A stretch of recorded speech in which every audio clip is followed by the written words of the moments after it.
bwetaba mubbi ababbi babba beekwesi bamala nakubaza n'omuntu azinga nyambala akakofiira kange obwo bukofiira bwakebera obwabo obuli origino obw'amagye oba bweru nze okukufaanana nsobola mbaziza omusango naye nsanze koza abawala eyo mu Canada nga bafaanagana era bwe beeraba nga bafaanagana batandika na kutambula babiri naye nababuuza muli baluganda nti ono mukyali wange namusanga basanze nga tufaanagana kati bakwata afaanana oli era amannya ge gamu bo tebamanyi byabwe gye babitu tebamanyi bukofiira bwabwe gye babutungisiza obwaffe bwabyalaani obwabwe tebamanyi gye babujja bateekeko nga siiru balaba zetuteeka ku tiketi nti eno origino eno feeke bateekeko siiru batusanga ne kali akatuufu akali origino bagambe nti wakajje luddawa awo ne bwonvunaana naye ngenzo wali nguze kiswetasweta kyange omwana ntungiramu awo nteeke ku mutwe ng'ogamba mbu kyamagye teeka amagye gakyayina ngoye gaagala kutubbako byambalo bayavuwala tebakyalina sente zigula bukofiira bali mu lukujjukujju baagala kubba bukofiira bwaffe Menya tugenda kaiba ga wafulumiza naye tuuliddemu ebintu by'abakyalakyala w'ebityo ate nga tusuubizo tuwe embaga amakete kyembaga tokigenda tolumba nnyo naawe kennyini tonaba kufumbirwa ndimukula ate omusajja alina okuba nga alina emyaka 4 n'awasa owabiri olinze wezaana nange alina naye niza okuweza 5 ogenda fumbiro agenda wasa ina 5 era kuwasa era kasaga koona gwe bwowuliranga embaga yange ngoma gakonye n'oluyimba liyitibwa ettaka eririko enkayana naye nga ntegeeza mukamusajja nagambye nti bw'osigula mukamusajja oyo teweewaana eyo munnange entaana obeeranga aguze ettaka eririko enkayana muno mu ggwanga okuwamba kukyakkirizibwa okwamba tekwakoma ku gundi by the way ye mu Uganda mwali mbaddemu pulezidenti afuga okweza omwaka nga teyawamba buwambi nawe kati byakukwata alabika n'otogera okuwamba ekongo n'otogera okuwamba ekongo nja kuwamba kuliko omwaka nawe gukulike nakuyitamu bulungi twagumalirako mu nkuuka ate 2024 tumuyingirira era mu nkuuka so mukama mulungi nnyo nti tuli balamu 2023 bwe tugwogerako omwaka ogufunyemu kira what do you really kikyo singa ogujjukirako 2023 ngujjukirako nti gwe mwaka mwena salirawo n'enzirayo okusoma ku university nenkola intake zange gwali mwezi gwa 8 nenyingira St. Lawrence University gyendi ndi ku Bachelor of Public Administration and Management so sirigwerabira oluvannyuma lw'emyaka kumpi nga 20 nga nava mu ssomero nembeera nga nkomawo nsome mbeere nga nfuna diguli eyo njagala mbeere the first kadokamu artist in Uganda bukyanga abaawo okufuna diguli simumanyiyo agire njaganya ebyafaayo ng'ebintu ebisinga nze ngawagati muyimbi wakadokamu yasooka okuba meeya muyimbi wakadokamu yasooka kabaka okumusiima muyimbi wakadokamu yasooka okufuna diguli so njaganya bino nga nze nsoose abalala bajje nga bawerekera nga bawerekera okay talking about ki ekyakwaliza okuddayo okusoma basically ki ebimu ku byampaliza okuddayo okusoma mbe nafuuka meeya Kyenga Town Council natandika waliwo byembadde ntambula nengera ng'omuyimbi mawanga g'ebweru okuyimba era mba nyimba mu Luganda natandika okubeera nga kineetagisa ogenda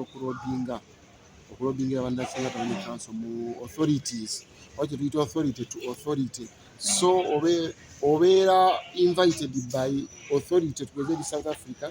ng'eyita meya Kyenga Town Council ogende mutuule kulobinga bitrakita bisina ebirala genda okulaba nga waliwo ebintu ebibulamu bwe tubeera muki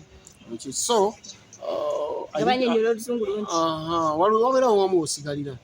I didn't go back to school to get papers. Waliwo abamu abagenda ku ssomero for papers but I went for both papers and the knowledge. I must be knowledgeable kuba bw'otaba ofuna diguli nga tewagikolerera ekulema okudefendinga ate era nti n'ebintu byendimu nasalawo nkole public administration nti byendimu ndi mu public office so I'm a public servant ninjagala mbeere mukugu mu byo mbadde mbikola nga mbaweereza abantu naye nga siina bukugu bwabwe nga banaakubuuza nti wakuguka muki waliwo abantu abaweereza abazimba gundi abayiga practically ku mayumba okuweereza okuzimba ba builders n'abeera nga yayiga okuzimba practically naye nga teyabisoma yaweerezanga ati bamutuma kiri n'ayiga nga bamutuma ebipapula tuwa ebipapula ebyobukugu tukuwa omulimu awo aviiramu so nayagala mbeere n'ebipapula n'ebbaluwa eraga nti nno ono muyivu yakuguka mu kino n'ekirala mba neeyongeddeko okumanya era kati Walukaga oli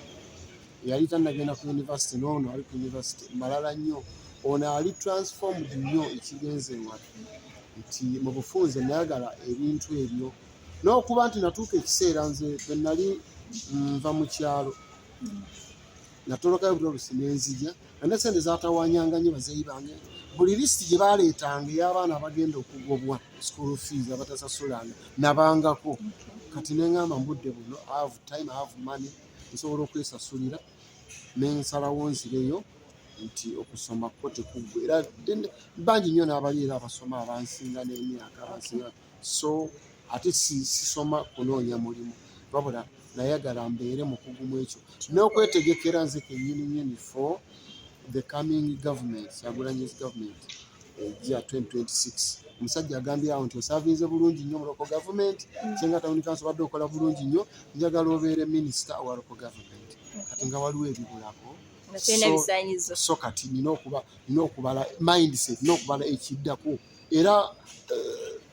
eyo gundi eyo course unit ya transformation modeling and empowerment yo ekugamba change, it means change, not tomorrow, not tomorrow but one, but change today. So abatakyuse bebamanyi abantu bagamba kino ekyakuza esoma weetegekera kudda mu ntebe 226 wenda kudda mu esibe ate nagiyingira nagenzeeyo era ebisanyiso ebyantuuzaamu linga sinagenda ku university era bikyalo ate mpisizza biyise nedda okomawo anji byakudda mu esimba 226 in fact kijja kusinza politics ali dynamic kijja kusinziira anaabeera afaanana atya nze nnakwekwata bulungi nnyo kukola bye nnina okukola banakyenga kye bannondera kye nina okukola kugobera mukama wange Kyagulanyi mulamu gwe gwaliko kugunywererako mmanyi nti bannayuganda basobola okugamba nti nno tukuzaayo sinze nezzaayo era bannakyengera tebanjagala ng'omuntu mukuddayo baba tebanjaga bajja kwagala mulamwa gwendiko nebyenkoze bibadde bituufu aloke banzizeeyo so nze okwetegeka nina okwetegeka okuddayo oba obutaddayo byonna Katonda yamanyi naye nga nze bwenabakoze bulungi bwenalaba nga nange naawe weepimamu naawe weeteeka ku miizaani ntambudde bulungi tewali nsonga eŋŋanda kuddayo ntambudde bulungi ogambye twetegekera 226 president Bobi Wine yakuddamu yesimbewo munnange mukama wange ekibuuzo kyombuuzizza sisobola kwogerera mukama wange era mba mulabye ne mukama naye tulina omwogezi waffe w'ekibiina anti ogambye weetegeka bayinza okuwayo ekifaawo ku local government nze manyi mukama wange essaawa yonna agenda kufuuka pulezidenti wa Uganda manyi mukama wange essaawa yonna agenda kufuuka pulezidenti wa Uganda mu mbeera yonna mu kkubo lyonna kati sisobola kugamba kyombuuza nti agenda kuddawo yeesimbewo no naye ngaessaawa yonna kyoba omanya nti okomawo oba obutakomawo nze kyenneekakasa kimu kyessaawa yonna agenda kufuuka pulezidenti wa Uganda so pulezidenti wa Uganda Kyagulanyi Robert Ssentamu Mitembo aba yeetaaga abagenda omuyambako baministers be nga nabo bayivu ate nga bakozi balungi tobala nga tuli mu kwetegeka